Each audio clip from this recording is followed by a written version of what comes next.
there are many waters we have to choose for in the marketplace. People ask me, what are the differences?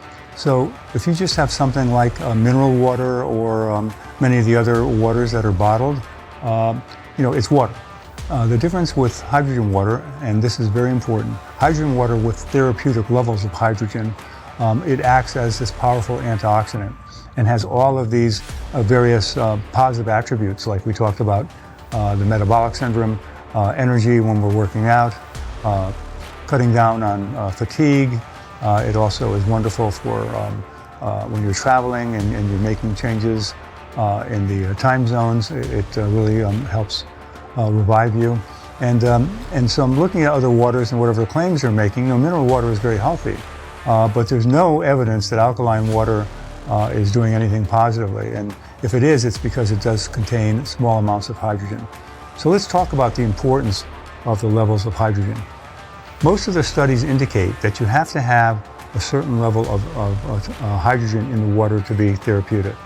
And I think pretty much the scientists have concluded that you'd like to have about 1 part per million or more in the water. Now, there's no evidence that going very high, 2, 3, 4, 5 parts per million would make a difference. But we do know if you drop below 0.8 or even drop below 1 part per million in the water, it loses its therapeutic efficacy.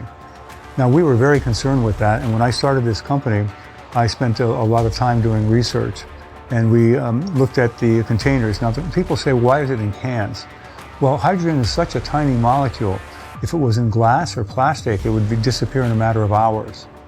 Now, the can also has to have a special lining too, and then there's a special polymer lining in here, and that also preserves the hydrogen.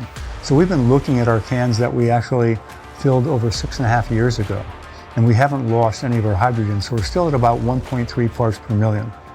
What we've noticed when we take competitors' hydrogen water off the shelf, many of them are way below the therapeutic level. So you have to have something with an active level above 1 part per million, as far as my concern is, in making it beneficial.